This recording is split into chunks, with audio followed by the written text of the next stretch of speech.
बचाओ, भागो, भागो, भागो, भागो। ये तो कष्ट में लगता है। बचाओ, बचाओ, बचाओ, बचाओ।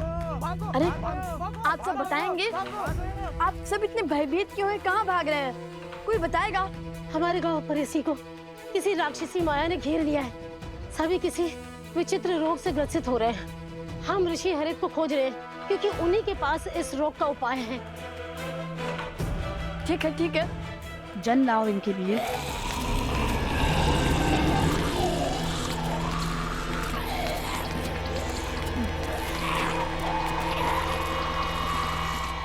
आप सब हमारे पीछे आइए।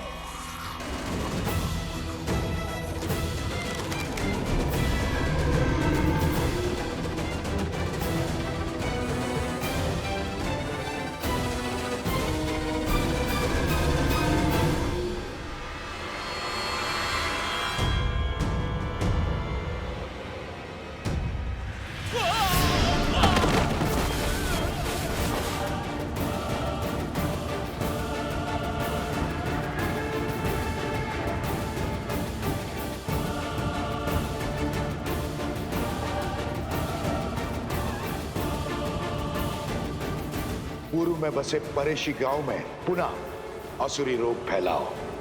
मेरी माया तुम्हारे साथ है।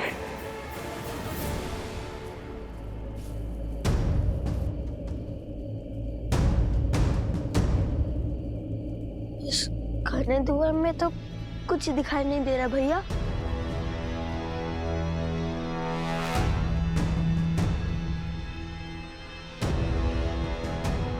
भैया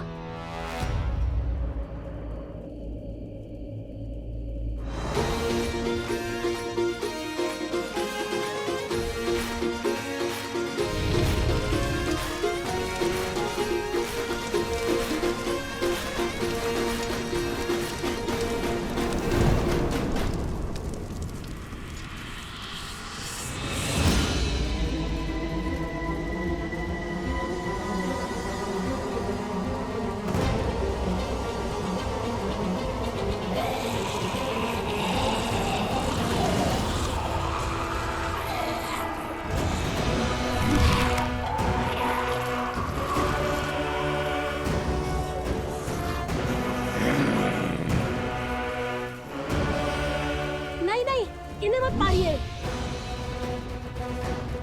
इनका उपचार संभव है। ये मलिन आत्माओं के नियंत्रण में है और मानवों के रक्त के प्यासे हैं।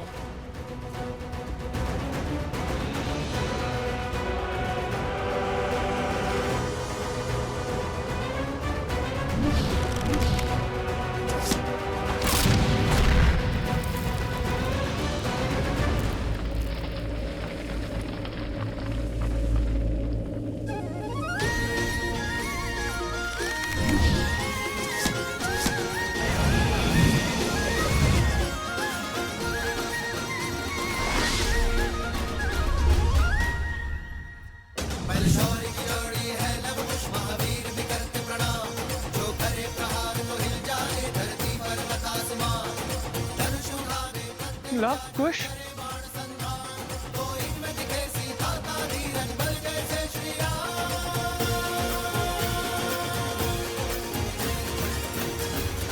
ऋषि हरित ने इनका क्या उपचार किया था? उन पर्वतों के बीच में विशेष औषधियां उगती है। उन्हीं के उपयोग से ऋषि हरित ने इनका उपचार किया था।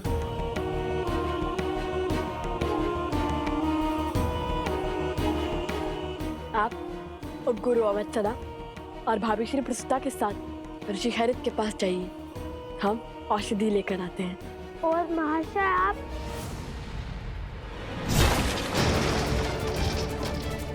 बचाओ, बचाओ, भागो, भागो, भागो, भागो, भागो। कहा था ना, इनके अस्त्र इनके चरण ही है। जहाँ भय लगा वहाँ भाग खड़े होंगे। पहले हमें इन्हें रोकना होगा, अन्यथा हमारे जाते ही ये आसपास के अन्य गांवों पर आक्रमण कर देंगे। क्या करे भैया, यदि ये असुर होते तो लक्ष्मण रेखा खींचकर इन्हें सीमा में बांध देते। किंतु ये तो असुर भी नहीं है। तुम सदा अनजाने में ही उचित युक्ति सुझाते हो कुश।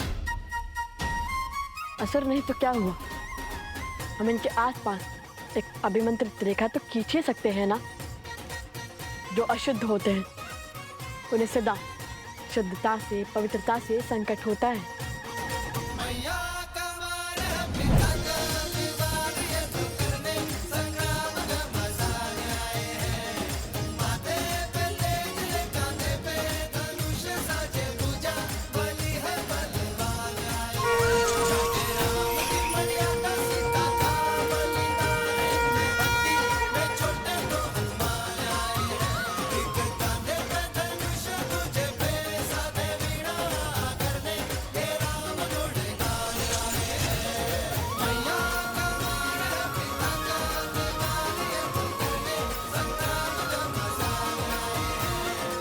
ये इस अभिमंत्रित रेखा को पार नहीं कर पाएंगे कुश। आप सब शीघ्र जाइए। सोमकरण, कुश, चलो।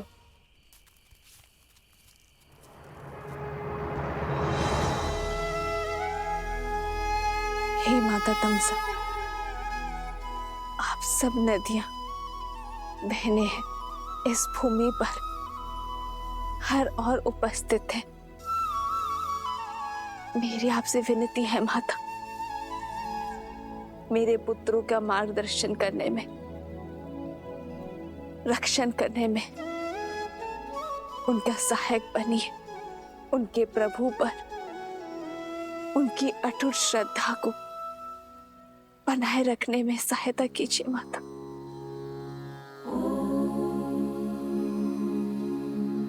जलनीता पूजनम महानदी देवतानां यथा सर्वाणि देवी सीता, प्रीयन्ते तथा तामसः।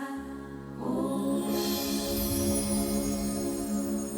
जलनीता पूजनम महानदी देवतानां यथा सर्वाणि नद्यः प्रीयन्ते तथा तामसः। भूमि की हर नदी जानती है कि आप भूमि देवी की पुत्री सीता भूमिजा है और आपकी संतानों की सुरक्षा हमारा दायित्व है। माता, त्रिवेणी धाम में सभी महानदियां आपके पुत्रों को अपना आशीर्वाद देने हेतु उपस्थित होंगे, किंतु जैसे हम स्वयं किसी घड़े तक नहीं जाती, आपके पुत्रों को हमारा आशीर्वाद प्राप्त करने के लिए नदी में स्वयं स्नान करना होगा। आपका कोटि कोटि धन्यवाद माता। आपके शब्दों ने मेरे मन में आशा की ज्योत जलाई है।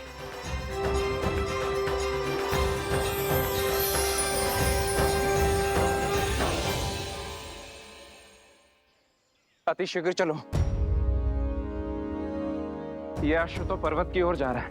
यहाँ हम अश्व की क्या स्वयं की भी रक्षा नहीं कर पाएंगे। चलो शीघ्र चलो।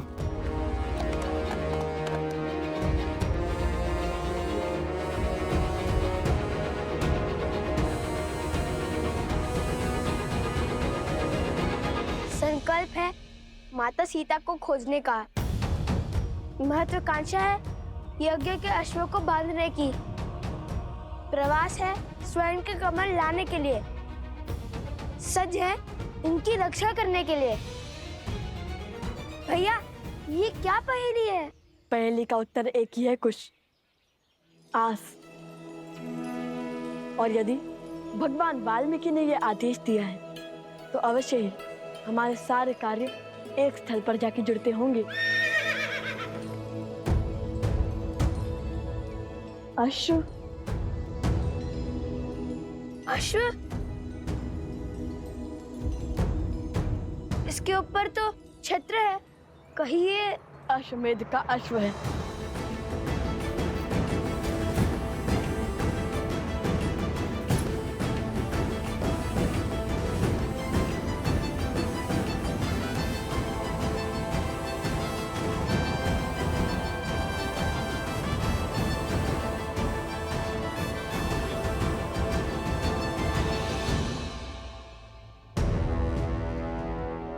वो देखिए भैया,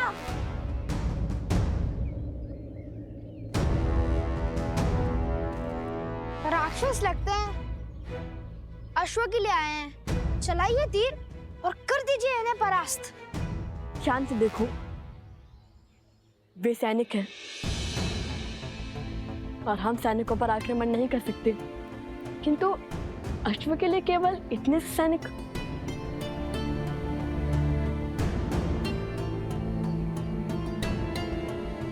अवश्य ही सेना की बड़ी टुकड़ी पीछे होगी, हमें उनका सामना भी करना होगा। समय कम है भैया, हमें औषधि भी लानी है और स्वर्ण कमल भी। यदि इन्हें ज्ञात ही ना होता कि ये अश्व हमारे पास आ गया है तो कितना अच्छा होता।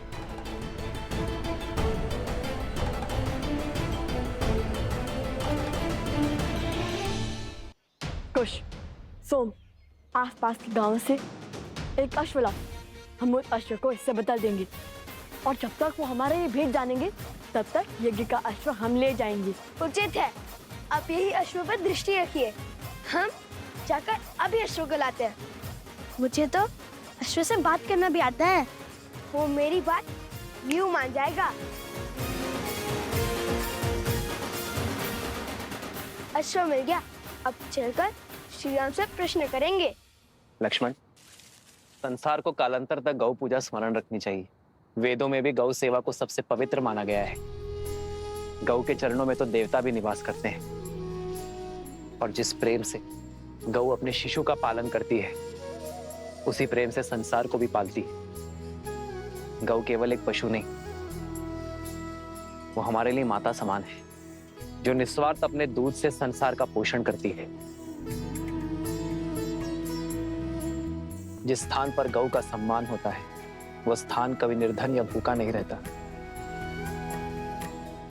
इसलिए गौ के लिए प्रेम और सेवा केवल हमारा कर्तव्य ही नहीं, हमारे जीवन का आधार भी है।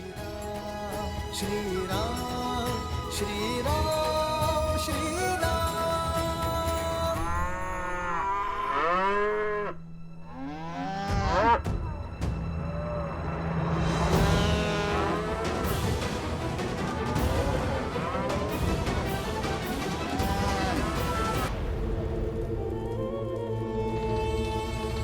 महाराज, महाराज, अश्वमेध यज्ञ के कारण अयोध्या की प्रजा फिर से उस राम की ओर समर्पित हो रही है। मेरे अथक प्रयासों के बाद भी मैं उनके मन को विचलित नहीं कर पा रहा हूं। और कितना समय लेंगे आप महाराज? समय बड़ा चंचल होता है बानासुर, वो किसी के वश में नहीं आता है। मेरे भ्राता दशानंद रावण को भी लगा था कि वो समय के अंत तक जीवित रहेगा, पर देखो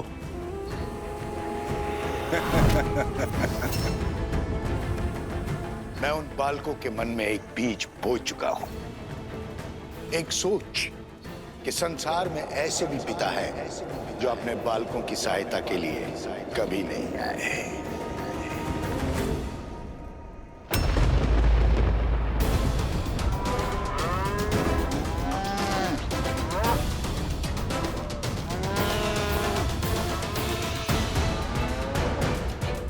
गौ माता का क्रंदन तो अनिष्ट का सूचक होता है। अब इन बालकों को जब पता चलेगा कि श्री राम ही उनके पिता है, जो उनके लिए कभी नहीं था, तब छिड़ेगा युद्ध। एक सोच कि संसार में ऐसे भी पिता है जो अपने बालकों की सहायता के लिए कभी नहीं आए। अब मेरे प्रकोप से वो दोनों अपनी पराजय का दोष अपने पिता को देंगे। और यदि विजय हुए तो उनके मन में अहंकार को स्थान दूंगा।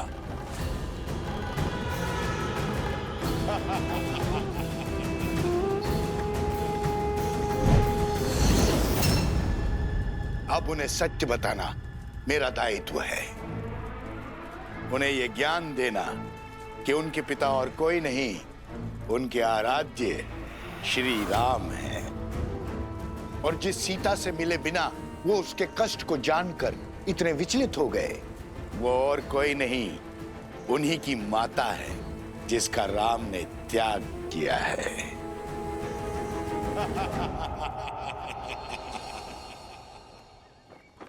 गऊ का रुदान भले ही अशुभ संकेत हो, किंतु ये बात स्मरण रहे कि हर संकट हमें सीखने का और कर्मों में सुधार लाने का अवसर देता है। और जैसे आर्य सुमंत ने बताया कि गऊ के रुदान का कारण उसके बछड़े से उसका विरह था, जिसे शीघ्र ही ढूंढकर उसकी माता से पुनः मिलाने का आदेश है। महाराज, ये तो नहीं पता कि आपने ऐसा क्यों किया, किंतु क्या शत्रुघ्न को अश्व से दूर रखने का आदेश उचित है? शक्तिशाली राष्ट्र सबसे पहले आक्रमण नहीं करता भरत, और जिस राजा की अयोध्या के अश्वमेध यज्ञ को चुनौती देने की इच्छा है, उसे भी तो युद्ध के लिए सज्ज होने का अवसर मिलना चाहिए। और यदि इस बीच किसी कारणवश अश्व की मृत्यु हो जाए तब क्या होगा? अश्व की मृत्यु तभी संभव है जब यज्ञ देवता कुपित हो। यज्ञ देवता का प्रभु श्री राम पर कोपित होना तो असंभव है। संभव है। असंभव? जितनी पवित्रता से भैया ने ये यज्ञ करवाया है, यज्ञ देवता का कुपित होना असंभव है गुरुदेव। यज्ञ में दी आहुति यदि यज्ञ देवता ने ना स्वीकारी तो वो कुपित होंगे। परंतु यज्ञ देवता आहुति स्वीकार करेंगे क्यों नहीं? क्योंकि यज्ञ में मंत्रोच्चार केवल महाराज राम ने किया है, उनकी पत्नी ने नहीं। परंतु महारानी की मूर्ति मंत्रोच्चार कैसे कर सकती?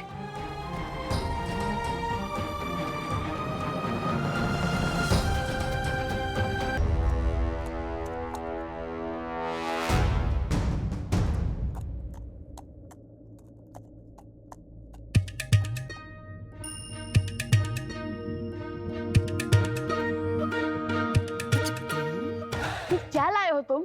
जो भी है श्वेत तो है।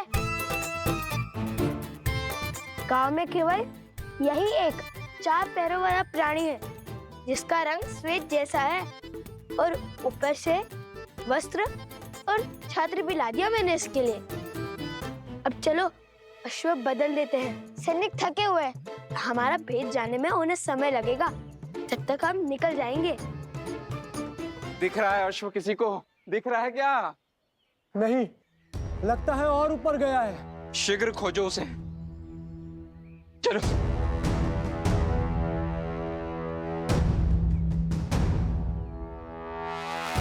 हमें सैनिकों का ध्यान भटकाना होगा।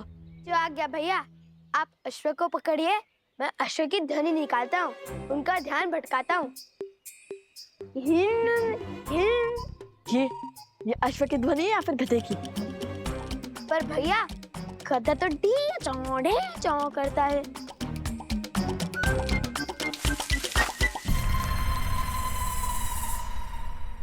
कदाचित ये सो गया होगा।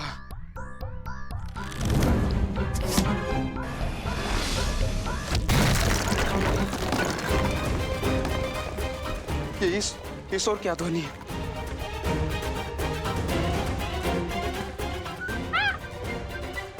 शांत शांत, डरो मत। तुम इसे उस ओर ले जाओ जहां मैंने बाण चलाया था। तुम मेरे साथ आओ।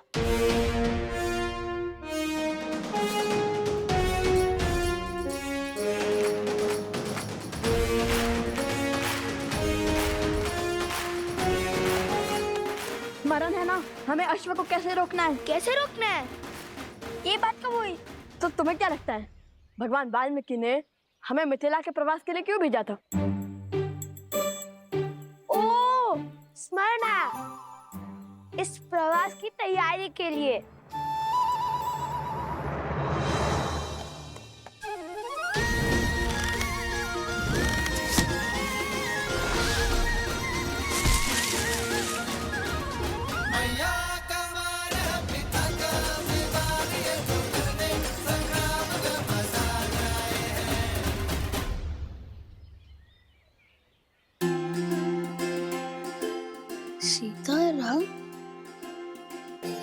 भैया, ये तो वही अश्व है। राम सिया राम जय जय राम, राम सिया राम जय जय राम। कदाचित इसका हमारा और सीताराम का कोई ना कोई संबंध अवश्य है। क्यों मित्र, हम स्मरण है ना?